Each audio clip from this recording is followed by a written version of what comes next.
तो hello students, कैसे हैं आप सब लोग। उम्मीद है आप सब लोग मस्त होंगे, चुस्त तंदुरुस्त होंगे। हमने जो है बैंकिंग रेगुलेशन एक्ट पूरा कर लिया है, रूल्स और एक्ट भी हमारे पूरे हो गए हैं, कोऑपरेटिव सोसाइटी से रिलेटेड है। आज हम पढ़ेंगे आरबीआई एक्ट। क्या पढ़ेंगे? RBI act 1934। ये जो क्लासेस हैं उनमें मैं स्ट्रक्चर वाइज आपको एक्ट जो है वो इसलिए समझा रहा हूँ, धाराएं जिस हिसाब से दे रखी है, जिस हिसाब से सेक्शन दे रखे हैं, ताकि दिमाग में आपके ये चीज़ क्लियर हो जाए कि इस एक्ट के अंदर पूरा लिखा हुआ क्या है। कई बार क्या है, मैं ब्लैक बोर्ड पे भी बहुत सारी चीज़ें पढ़ा सकता हूँ, लेकिन उसके अंदर जो एक ट्रस्ट का इशू है ना, वो आएगा। आपका दिमाग उस तरह से कैप्चर नहीं करेगा अगर उसका स्ट्रक्चर पूरा सही तरीके से नहीं होगा। तो कहीं आपने किसी क्लास में, कहीं पे और भी रिसोर्सेज से आपने कुछ पढ़ा होगा, यहाँ पर आप कुछ पढ़ रहे होंगे, तो इसका सबसे बेस्ट तरीका है कि जो धाराओं में दे रखा है उसी हिसाब से उसको पढ़ा जाए। आपको धाराएं याद करने की जरूरत नहीं है, मुश्किल से 4-5 धारा याद करने की जरूरत है, लेकिन आपको इसके अंदर का कंटेंट आना चाहिए। स्पेशली जो मैनेजर के लिए तैयारी कर रहे हैं, उनके 40 मार्क्स का है, तो उन्हें रिस्क नहीं लेना चाहिए। एक आधा घंटा इसमें दे देंगे तो कोई बड़ी प्रॉब्लम नहीं है। ये हमारा पूरा 40 से 45 मिनट में हो जाएगा। 20 या 25 मिनट की मैं 2 क्लासेज इसमें डालूंगा, ठीक है। तो जो स्टूडेंट्स क्लास ले रहे हैं वो इसे पूरी लें, और इससे ज़्यादा मोटिवेशन मैं दे भी नहीं सकता, क्योंकि मोटिवेशन जो होता है वो हमारे दिमाग में डोपामाइन और सेरोटोनिन रिलीज़ करता है, और ये ऐसे केमिकल्स हैं कि लोगों को इनकी आदत लग जाती है। आदत लग जाती है तो क्या होता है, आज आपको थोड़ा मोटिवेशन चाहिए होगा, खेल लंबा चाहिए होगा, और वो एक चक्र है जिसके अंदर फंसने के चांसेस रहते हैं। तो चलिए हम बिना टाइम वेस्ट किए शुरू करते हैं। RBI act 1934। ये जो एक्ट है वो particularly reserve bank of India के लिए है, उसको क्या पावर्स हैं उसके लिए है। और बैंकिंग रेगुलेशन एक्ट था वो सारी बैंक्स के लिए। ये आपको क्लियर है। नाबार्ड एक्ट जो है वो सिर्फ नाबार्ड के लिए है। तो चलिए, आरबीआई का गठन किस प्रकार से हुआ, और एक और चीज मैं आपको बताना चाहता हूं, वो ये है कि जो ये एक्ट है वो बहुत पुराना है, 1934 में अंग्रेजों के टाइम में आया था। तो इसके अंदर कुछ सेक्शन है जो पीपीटी में इंक्लूड नहीं होंगे, वो ओमिटेड है, यानी उनको संविधान संशोधन करके उनको ये इसके अंदर संशोधन करके उनको हटा दिया गया है, उनका एग्जिस्टेंस नहीं है, तो वो हम नहीं पढ़ेंगे यहाँ पर। तो चलिए शुरू करते हैं। आरबीआई एक्ट पहले के अंदर आपको पता है short title, extend and commitment होता है। तो ये इनेक्टेड हुआ, बिल कब लाया गया था? ये 6 मार्च 1934 को लागू मतलब लाया गया था। और ये लागू कहाँ हुआ पूरे भारत में? कब लागू हुआ? 1 अप्रैल 1935 को। उस टाइम पे इंडिया जो है, आपको पता है आरबीआई जब इसकी स्थापना हुई थी उस टाइम हमारा भारत जो है वो यूनाइटेड था, पाकिस्तान बांग्लादेश भी इसका हिस्सा थे, बर्मा भी जो है उसके ऊपर भी ये लागू होता था। तो अभी ऐसा है नहीं, हमारे कंट्रीज अलग अलग हो चुके हैं, तो कुछ सेक्शन ऑब्वियसली इसमें से हटाए गए हैं। सेकंड के अंदर डेफिनेशन है द बैंक। बैंक क्या है? आरबीआई है। आरबीआई को इस अधिनियम के अंदर, इस एक्ट के अंदर जहां भी बैंक का नाम आए, आप वो बैंक नहीं समझेंगे कि ये एसबीआई है, पीएनबी है, क्या है क्या नहीं है। आपको बैंक का मतलब इस अधिनियम के अंदर आरबीआई मानना है। जो बैंक्स, जो रेगुलर बैंक्स हैं जिनकी हम बात करते हैं, एसबीआई, ये बैंकिंग कंपनीज है। बैंक क्या है? आरबीआई। बैंकिंग कंपनीज क्या है? बाकी जितनी भी कंपनीज है। नेक्स्ट हमारे पास में बैंक फॉर इंटरनेशनल सेटलमेंट्स। ये जो है स्विट्जरलैंड के अंदर स्थापित एक बैंक है जो इंटरनेशनल सेटलमेंट्स करता है। आपने स्टॉक एक्सचेंज में जो लोग काम कर रहे होंगे उनको पता होगा, जब भी हम इंटरनेशनल कोई ट्रांजैक्शन करते हैं तो हमारे को एक ऐसी बॉडी चाहिए होती है, एक ऐसा इंस्टीट्यूशन चाहिए होता है जो इंटरनेशनली सेटलमेंट करे उस चीज को, है ना। तो वो वहां पर क्या है? बैंक ऑफ इंटरनेशनल सेटलमेंट, जिसको हम बेसिल भी बोलते हैं, ये स्विट्जरलैंड के अंदर है। उसके बाद में बैंक नोट है। बैंक नोट कहां पर है? आरबीआई द्वारा जारी किया हुआ नोट वो बैंक नोट होगा। सेंट्रल बोर्ड जो है वो आरबीआई का सेंट्रल बोर्ड है यहाँ पर, ठीक है। किसी बैंक की बात नहीं हो रही है, किसी बैंक के सेंट्रल बोर्ड की बात नहीं हो रही है, आरबीआई का सेंट्रल बोर्ड। और शेड्यूल बैंक वो जो है इसके सेकंड शेड्यूल, इसी एक्ट के अंदर एक सेकंड शेड्यूल है, उसके अंदर जिन बैंक्स के नाम है वो सारे शेड्यूल बैंक्स माने जाते हैं।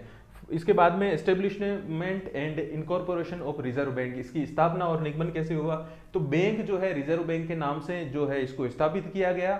और इसका उद्देश्य क्या था उस समय में? कि जो केंद्रीय सरकार से जो मुद्रा का प्रबंधन है वो किया जाए। सेंट्रल गवर्नमेंट है, टैक्स लेती है और भी बहुत सारे तरीकों से उनकी कमाई होती है, तो वो जो बैंक, जो सरकार के पास जो राजस्व आता है या फिर जो भी इंटरनेशनल ट्रांजेक्शन करती है, उनका मैनेजमेंट कौन करेगा? सरकार जो है उनका मैनेजमेंट कौन करेगा उनके पैसों का? तो उसके लिए आरबीआई की जो प्राइमा फेसी जो है स्थापना की गई थी। और इसके अनुसार बैंकिंग का व्यवसाय चलाना है। इस प्रावधान के अनुसार इसको क्या करना था? बैंकिंग का व्यवसाय चलाना था। लेकिन बाद में जो है इसमें अमेंडमेंट करके ये इसको सभी इंडिया में जितनी भी बैंकिंग कंपनीज है उनका बाप बना दिया। उनके नियंत्रण और उनकी जो भी गाइडलाइंस जारी करने का अधिकार इसको दे गया है। बैंक एक कायम रहने वाली संस्था है। ये जो कायम रहने वाली ऑब्वियसली है, इसके पास में क्या होगा, परपेचुअल सक्सेशन का अधिकार होगा, और ये इसके पास में एक सील होगी, और ये जो है कॉरपोरेट बॉडी होगी, यानी ये जो है एक एंटिटी होगी, कॉरपोरेट बॉडी होगी। ये किसी पर मुकदमा कर भी सकता है, कोई इसके ऊपर भी मुकदमा कर सकता है, इसको एक बॉडी माना जाएगा। इनिशियली जो है जब इस बैंक की शुरुआत हुई थी तब इसके अंदर 5 करोड़ रुपए उस समय की सरकार ने लगाए थे। जो भी हमारी इंपीरियल गवर्नमेंट थी, अंग्रेजों की सरकार थी, उन्होंने 5 करोड़ रुपया देकर के इस बैंक को एस्टेब्लिश किया था। बाद में इसको 10 करोड़ कर दिया गया है, लेकिन अब आपको 10 करोड़ अभी फिलहाल याद नहीं रखना है। आपका जो सिलेबस है उसमें 5 करोड़ ही आपको याद रखना है, ये नॉर्मली मैंने आपको बताया है। इसके बाद में अपन नेक्स्ट चलते हैं। 5 सेक्शन यहाँ पर है नहीं, इसको हटा दिया गया। 6 जो है ऑफिसेस, ब्रांचेज एंड एजेंसीज, इसकी कार्यालय, शाखाएं और एजेंसियां क्या होगी।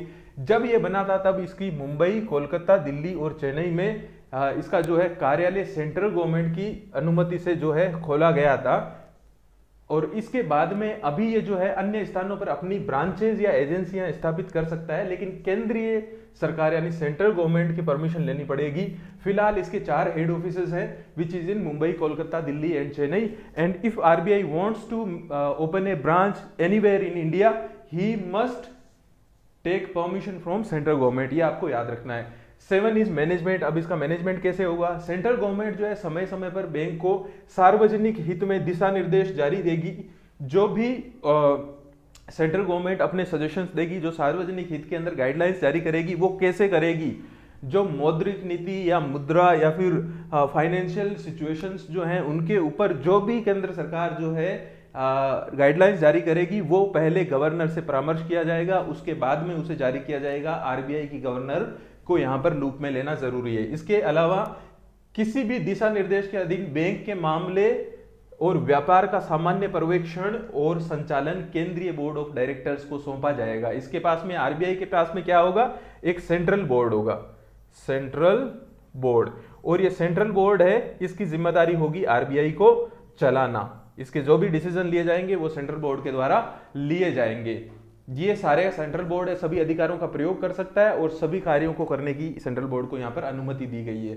जो केंद्रीय बोर्ड है, जो सेंट्रल बोर्ड है, उसके अनुसार उसको गवर्न कौन करता है, गवर्नर करेगा। जो आरबीआई का गवर्नर, आपने देखा होगा बैंक के नोट पे जो साइन आते हैं वो गवर्नर के आते हैं। तो गवर्नर जो है इसके टॉप मोस्ट ऑफिशियल होते हैं, टॉप मोस्ट अधिकारी जो है वो गवर्नर होते हैं। कभी वो नहीं हुए तो वो अपने द्वारा एक डेप्यूटी जनरल गवर्नर को जो है यहाँ पर क्या कर सकते हैं, नामांकित कर सकते हैं, नॉमिनेट कर सकते हैं, और उनकी अनुपस्थिति में वो काम करेंगे। कहीं छुट्टी जा रहे हैं या कोई और रीजन हो गया तो ऐसे कंडीशन में डेप्यूटी मैनेजर यहाँ पर डेप्यूटी गवर्नर करेंगे। इसके बाद में composition of the central board, term of office and director. अब हमने सेंट्रल बोर्ड जो है यहाँ पर बना दिया है आरबीआई का, लेकिन सेंट्रल बोर्ड जो है वो किसी एक इंसान का तो हो नहीं सकता। तो इसके अंदर कौन कौन से अधिकारी होंगे, कौन कौन से मेंबर्स होंगे, वो यहाँ पर दिया हुआ है। सेंट्रल बोर्ड में निम्नलिखित डायरेक्टर्स होंगे। कौन कौन से होंगे, एक गवर्नर होगा। आरबीआई का कितना गवर्नर होगा, एक गवर्नर होगा, 4 डिप्टी गवर्नर होंगे। ये जो है 5 साल के लिए इनकी नियुक्ति की जाएगी और इनको पुनर्नियुक्त किया जा सकता है, लेकिन अधिकतम 2 ही बार किया जा सकता है। मतलब एक इंसान आरबीआई का गवर्नर या डिप्टी गवर्नर बन सकता है, लेकिन वो 2 बार के लिए बन सकता है। मैक्सिमम लिमिट जो है उसकी क्या है, 10 ईयर्स तक बन सकता है। इसके बाद में 4 डायरेक्टर्स होंगे। वो डायरेक्टर्स जो होंगे प्रत्येक स्थानीय बोर्ड से नामांकित किया जाएगा। जो रीजनल जो लोकल बोर्ड्स है वहां से लिया जाएगा। ये लोकल बोर्ड्स कहां से आएंगे, अभी हमने देखो, अभी ये पीछे वाले इसके अंदर देखा था कि ये मुंबई, कोलकाता, दिल्ली और चेन्नई में इनके कार्यालय होंगे। तो यहां पर जो इनके मेंबर्स होंगे लोकल बोर्ड्स के, उनमें से जो है यहां पर क्या किया जाएगा, नॉमिनेट किया जाएगा। एक बंदा दिल्ली से आएगा, एक मुंबई से आएगा, एक कोलकाता से आएगा, एक चेन्नई से आएगा, और वो इसके सेंट्रल बोर्ड के अंदर उनको भी कार्यकाल दिया जाएगा जो 4 वर्ष का होगा, और वो अधिकतम 2 बार यहां पर रह सकते हैं। तो टोटल कितना हो गया उनके पास में, 8 ईयर्स यहां पर हो जाता है। नेक्स्ट है 10 डायरेक्टर्स होंगे जो सेंट्रल गवर्नमेंट जो है नॉमिनेट करेगी। 10 डायरेक्टर्स जो है वो कौन नॉमिनेट करेगी, सेंट्रल गवर्नमेंट करेगी। तो यहां पर उनके लिए भी 4 साल और अधिकतम वो 2 बार बन सकते हैं। और एक गवर्नमेंट ऑफिशियल होगा जिसे केंद्रीय सरकार द्वारा नामांकित किया जाएगा, सेंट्रल गवर्नमेंट द्वारा। तो हमारे पास में कितने हो गए टोटल, अगर मैक्सिमम देखा जाए तो 4 और एक 5, 5 और 4 कितने हो गए, 9 और 10 कितने हो गए, 19 और एक 20। टोटल कितने मेंबर्स हो सकते हैं, अधिकतम 20 हो सकते हैं। ठीक है, 20 से कम कैसे होंगे, ये देखो, ये तो कंपलसरी है, इनको तो किया ही जाएगा। ये कंपलसरी है, गवर्नर भी कंपलसरी है। इनके अंदर जो अधिकतम 4 डिप्टी गवर्नर है उनमें से जो है अधिकतम 4 है तो 1 भी हो सकता है, 2 भी हो सकते हैं, 3 भी हो सकते हैं। तो परमानेंट कितने हो जाएंगे? परमानेंट हमारे पास में कम से कम 17 मेंबर्स होंगे और 3 जो है 17 से 20 के बीच में ये रहेंगे, मैक्सिमम 20 मेंबर्स होंगे। ये जो सेंट्रल बोर्ड जो है इसके अंदर। अब इसके अंदर डिप्टी गवर्नर और धारा डी के तहत नामांकित निदेशक केंद्रीय बोर्ड की किसी भी बैठक में भाग ले सकते हैं और चर्चाओं में शामिल हो सकते हैं, लेकिन वोटिंग का अधिकार नहीं होगा। वो सेंट्रल बोर्ड की चर्चाओं में शामिल हो सकते हैं, अपने सजेशन दे सकते हैं, अपनी बात कह सकते हैं, कि अगर प्रस्ताव आ रहा है उसके ऊपर अपने विचार रख सकते हैं। लेकिन ये जो डिप्टी गवर्नर और ये जो निर्देशक है, ये डी का बात कर रहा है, तो ये जो निर्देशक है यहाँ पर 10 वर्ग, इनके पास में जो है वोटिंग राइट नहीं होगा। अगर गवर्नर नहीं होते हैं बैठक में तो डिप्टी गवर्नर आता है, पहले भी पढ़ लिया है। और बोर्ड की कार्रवाई को इस वजह से चुनौती कभी भी कोई भी नहीं दे सकता। ज्यादातर आरबीआई को चुनौती कौन देती है? आरबीआई को चुनौती बैंक्स देते हैं या फिर सेंट्रल गवर्नमेंट देती है। लेकिन इस आधार पे चुनौती नहीं दी जा सकती कि बोर्ड की संरचना में कोई दोष है। ऐसा बोल दिया कि आपने गवर्नर ही गलत बंदे को बना रखा है, हम तो इसकी बात नहीं मानेंगे, इस पे चुनौती करते हैं, नहीं हो सकता। अगर वो गवर्नर है तो वो गवर्नर रहेगा, उसके जो फैसले होंगे वो मान्य होंगे। यहां पर इस आधार पे चुनौती नहीं दी जा सकती। नेक्स्ट हमारे पास में लोकल बोर्ड्स। अब लोकल बोर्ड्स कहां पर होंगे? एक हमने सेंट्रल बोर्ड बना दिया जो हेड ऑफिस में, जो आरबीआई के मुख्य कार्यालय में बैठेगा, और जो 4 इनके ऑफिसेस हैं उनके अंदर लोकल बोर्ड्स होंगे। ये किस तरह से बनाया जाएगा? एक स्थानीय बोर्ड होगा जो प्रत्येक 4 क्षेत्र के लिए, 4 कौन कौन से हैं फिर से? दिल्ली, मुंबई, चेन्नई और कोलकाता। यहां पर जो है इनके लिए लोकल बोर्ड्स बनाया जाएगा जो फर्स्ट शेड्यूल में निर्दिष्ट किया जाएगा, जिसमें 5 सदस्य होंगे। लोकल बोर्ड में कितने सदस्य होंगे? 5 सदस्य होंगे जिन्हें केंद्रीय सरकार द्वारा नियुक्त किया जाएगा। और लोकल बोर्ड के सदस्य अपने बीच से एक व्यक्ति को क्या चुनेंगे? यहाँ पर अध्यक्ष चुनेंगे, चेयरमैन चुनेंगे। अब 5 लोग हैं, 5 में से एक इंसान यहाँ पर क्या बन जाएगा? चेयरमैन बन जाएगा। ठीक है, ये लिखा नहीं जा रहा है, चलो इसको थोड़ा सा कम करते हैं। 5 में से एक यहां पर क्या बन जाएगा? चेयरमैन बन जाएगा। ठीक है, इसके बाद में कोई भी सदस्य अधिकतम 2 कार्यकाल तक ही नियुक्त किया जा सकता है, चाहे वो लगातार हो या कुछ गैप के बाद में आए। 2 बार ही यहां पर सदस्य बन सकता है लोकल बोर्ड में भी। उसके अलावा जो लोकल बोर्ड है वो क्या करता है? वो सेंट्रल बोर्ड द्वारा सौंपे गए कार्यों को करने के लिए सलाह का कार्य मिलेगा और केंद्रीय बोर्ड द्वारा संदर्भित मामलों पर सलाह प्रदान करेगा। जो सेंट्रल बोर्ड है आरबीआई का, वो जो कार्य सौंपेगा वो यहां पर लोकल बोर्ड है वो करेगा। अगर कोई सलाह मांगी जाती है, जैसे मान लीजिए मुंबई की बात करें, तो मुंबई जो है मुंबई का जो रीजन कंट्रोल कर रही है, जो उनका ऑफिस है आरबीआई का, उस एरिया से रिलेटेड कोई सलाह मांगी जाती है तो वो लोकल बोर्ड देगा। अब देखिए, एक आदमी, 5 आदमी होते हैं, 5 मेंबर्स होते हैं, 5 में से एक आदमी नहीं, सॉरी, औरत भी हो सकती। सो द 5 मेंबर्स होते हैं और उनमें से एक चेयरमैन होगा। एक जो होगा उसको यहां से उठा करके सेंट्रल बोर्ड में अपॉइंट कर दिया जाएगा, जो हमने इससे पिछली धारा में पढ़ा है कि ये 4 निर्देशक केंद्र सरकार द्वारा जो है स्थानीय बोर्ड से नामांकित किया जाएगा। तो 5 में से एक चेयरमैन बन गया, एक सेंट्रल बोर्ड के अंदर चला गया और पीछे कितने बचे? 3। नेक्स्ट है disqualification of directors and member of local board. अब इनकी डिस्क्वालिफिकेशन क्या है? किस आधार पे इनको हटाया जा सकता है या किस आधार पे ये जो है डायरेक्टर बनने के लिए अपात्र होंगे? वो कौन सा होगा? अगर वो कोई सरकारी ऑफिशियल है, गवर्नमेंट ऑफिशियल है, सरकार में किसी जगह जाकर के वो काम कर रहा है, तो वो यहाँ पर निदेशक डायरेक्टर नहीं बन सकता। अगर पागल हो जाता है, दिवालिया हो जाता है या फिर भुगतान न करने की स्थिति में, तो भी यहाँ पर नहीं बन पाएगा। अगर किसी बैंक के अंदर वो ऑफिसर लगा हुआ है तो वो आरबीआई के अंदर नहीं बन सकता। कोई भी कर्मचारी हो, बनेगा तो उसे वहां से इस्तीफा देना पड़ेगा। दोनों चीजें एक साथ नहीं कर सकता वो। किसी बैंकिंग कंपनी के अंदर अगर कोई डायरेक्टर हो तो वो भी नहीं बन सकता। एसबीआई का डायरेक्टर जाकर के नहीं बोल, जो है आरबीआई का, एसबीआई का डायरेक्टर है, उसको आरबीआई में गवर्नर नहीं बनाया जा सकता, डायरेक्टर नहीं बनाया जा सकता। कोई भी 2 व्यक्ति एक ही व्यापारिक फर्म के साझेदार हो या निजी कंपनी के निदेशक हो। अगर किसी ने जो है कोई व्यापारिक फर्म में अगर पार्टनर है या फिर प्राइवेट कंपनी में डायरेक्टर है तो भी नहीं हो सकता। और गवर्नर या डिप्टी गवर्नर के तहत नामांकित निदेशक इन अयोग्यताओं से मुक्त किया गया है। इसके अंदर जो गवर्नर और जो नामांकित निदेशक है, सॉरी, ये जो है गवर्नर को के ऊपर ये जो है लागू नहीं होती धारा डी के अंदर, ये वाली चीजें। ठीक है, नामांकित निर्देशक जो डायरेक्टर्स होते हैं जिन्हें नॉमिनेट करके लिया जाता है उनके ऊपर ये लागू नहीं होता, वो यहाँ पर इनमें से बन सकते हैं। बाकी जो सदस्य हैं वो इन सबको क्या बोलते हैं, वो बैंक के अधिकारी नहीं होने चाहिए, गवर्नर और डिप्यूटी गवर्नर यहाँ पर या फिर नामांकित डायरेक्टर्स हैं वो हो सकते हैं। नेक्स्ट हमारे पास में removal from and vacation of office, यानी पद से हटाना और त्याग पत्र। इसमें सिंपल सी बात है कि अगर कोई गवर्नर, डायरेक्टर या फिर डिप्यूटी गवर्नर जो है बार बार मीटिंग से एब्सेंट रहता है या फिर वो कार्य सही तरीके से नहीं कर रहा है, तो सेंट्रल गवर्नमेंट जो है वो आरबीआई के साथ मिलके उसके सेंट्रल गवर्नमेंट को ये पावर दिया गया है कि वो इनमें से किसी भी इंसान को यहाँ पे पद मुक्त कर सकते हैं, हटा सकते हैं। कैजुअल वैकेंसीज आ जाती है, तो कैजुअल वैकेंसी किसी की डेथ हो गई, किसी ने क्या हो गया त्याग पत्र दे दिया, तो ऐसे केस में कैजुअल के वैकेंसीज आती है, उनको भी वापस 4 साल के लिए अपॉइंट किया जाता है। कितने साल के लिए? 4 साल के लिए, 4 ईयर्स के लिए यहाँ पर अपॉइंट किया जाता है। और एक चीज यहाँ पर यह है कि अगर कोई गवर्नर या डिप्यूटी गवर्नर जो है वो अपने कार्यकाल से पहले इस्तीफा दे देते हैं, जैसे उनका जो है यहाँ पर क्या है 5 साल का कार्यकाल है और उन्होंने 3 इयर्स में इस्तीफा दे दिया, तो क्योंकि उनके पास में क्या है 2 चांसेस होते हैं बनने के, तो दोबारा उनका अपॉइंटमेंट 5 साल वाली टर्म कंप्लीट होने के बाद में ही होगा। मान लीजिए किसी का टर्म जो है कंप्लीट 2027 में हो रहा है, कोई गवर्नर है उनका 2027 में हो रहा है और उन्होंने इस्तीफा दे दिया 2025 में, और अब सरकार चाहकर भी उनको दोबारा से नहीं बना सकती। अगर इस्तीफा एक्सेप्ट कर लिया है, कब बना सकती है? 2027 के बाद में बना सकती है, क्योंकि ये जो टर्म उनको दी गई थी उनके बीच में इन्होंने छोड़ा है, तो वहां पर वो दोबारा से रीअपॉइंट नहीं हो सकते। Meetings of the central board, अब जो सेंट्रल बोर्ड है उनकी मीटिंग्स कैसे होगी?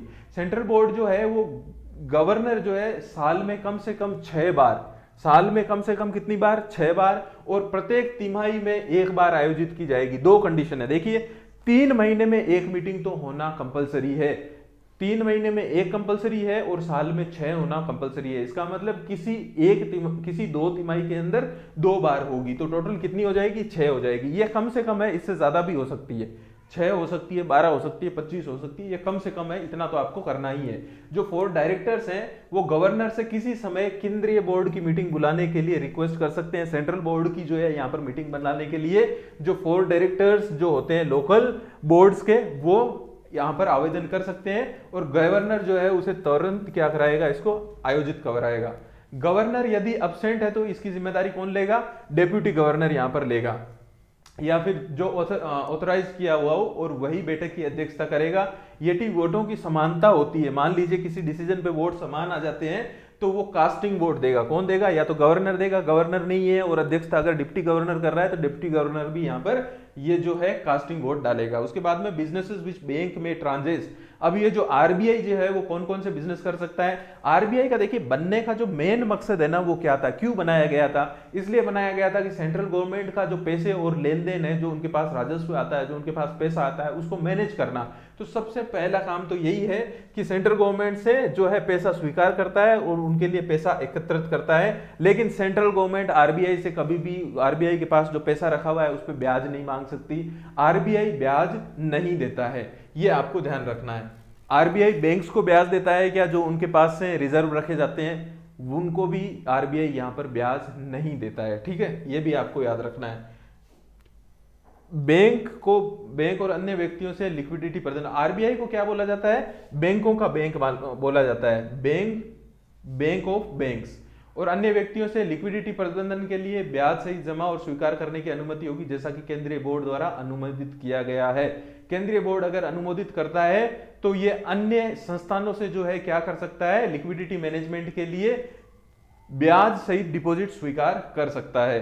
ये bill of exchange, primary notes, इन सब को क्या कर सकता है? सेल कर सकता है इनकी, और परचेज कर सकता है, या फिर इनको रीडिस्काउंट कर सकता है जो भारत में भुगतान योग्य हैं।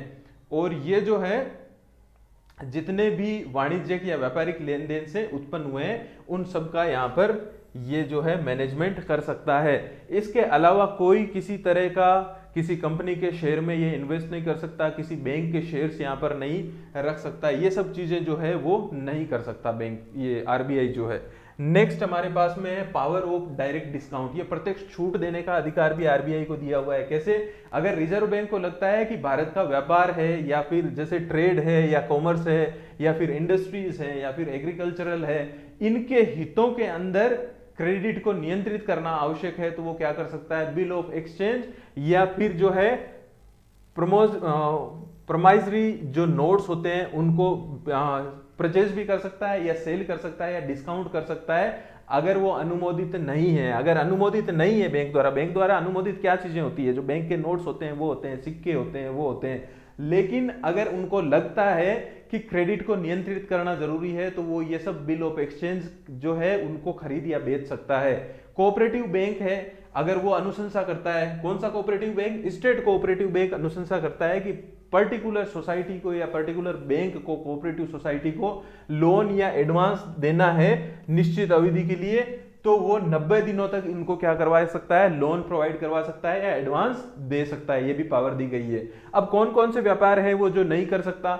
वो जो है किसी भी प्रकार का व्यवसायिक, औद्योगिक या अंडरटेकिंग में प्रत्यक्ष रुचि रखने वाला कारोबार है वो यहां पर नहीं कर सकता। ठीक है।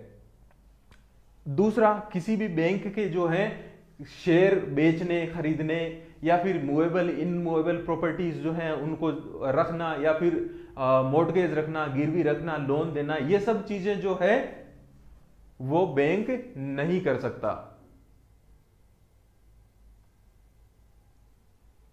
ये सब चीजों से बैंक को यहां पर क्या किया गया है?